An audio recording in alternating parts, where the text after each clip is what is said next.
Dans cette vidéo, nous allons aborder l'utilisation de la rubrique Contact.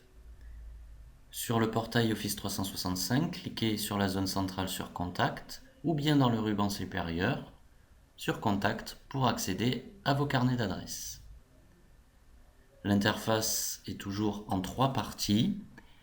Sur la partie de gauche, le volet de navigation, je peux me déplacer entre mes différents carnets d'adresses. Contact est le carnet d'adresses personnel, celui avec les contacts que vous ajoutez vous-même et qui ne concernent que vous.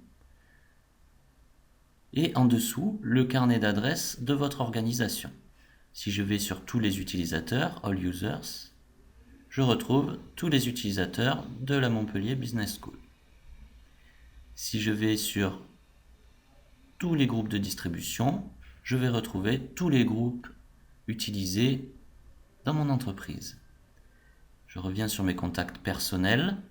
Dans le volet d'affichage central, je peux voir mes différents contacts, redimensionner la zone à mon souhait. Et lorsque je clique sur un contact, dans le volet de lecture, je peux voir les détails de ce contact. Et si besoin, je peux modifier ce contact et ajouter des informations sur celui-ci. Une fois que j'ai terminé mes modifications, il me suffit d'enregistrer.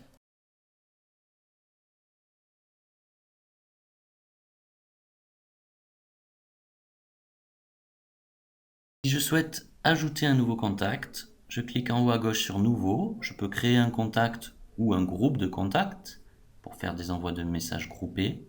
Je vais ici créer un contact. La fiche s'ouvre. Je n'ai qu'à renseigner la fiche.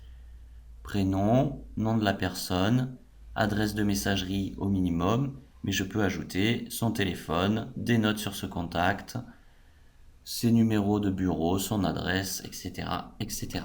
Une fois que j'ai terminé, il me suffit d'enregistrer pour ajouter le contact dans mon carnet d'adresses personnel. Nous le retrouvons ici. Lorsque je reçois un message d'un interlocuteur avec lequel je vais dans le futur échanger régulièrement, je peux ajouter ce contact dans mon carnet d'adresses personnel depuis le message. Pour cela, allez dans Outlook. Une fois dans Outlook, je me dirige vers le message de l'interlocuteur désiré, ici Student Demo. Je fais un clic droit dans le volet de lecture sur son adresse de messagerie et j'affiche les détails. Vous voyez sur la droite que je peux l'ajouter au contact. Cela aura pour effet de le rajouter dans mon carnet d'adresses personnel.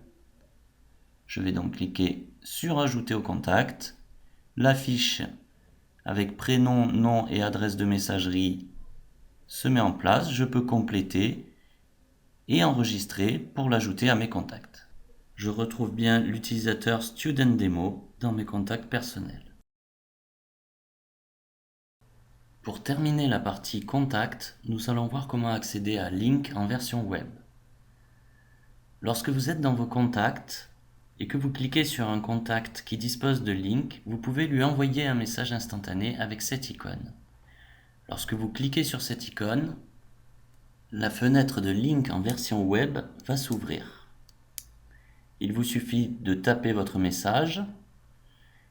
Il est important de préciser que pour utiliser cette version web, il n'y a besoin que d'un poste équipé d'Internet.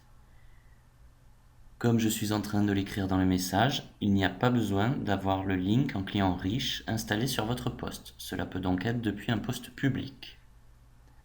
J'envoie mon message à Student Demo. Lorsqu'il est en train de me répondre, je peux voir Student Demo est en train d'écrire. Et il a donc reçu mon message et est en train de me faire une réponse. Cette fonctionnalité vous permet d'accéder à Link depuis n'importe quel poste public.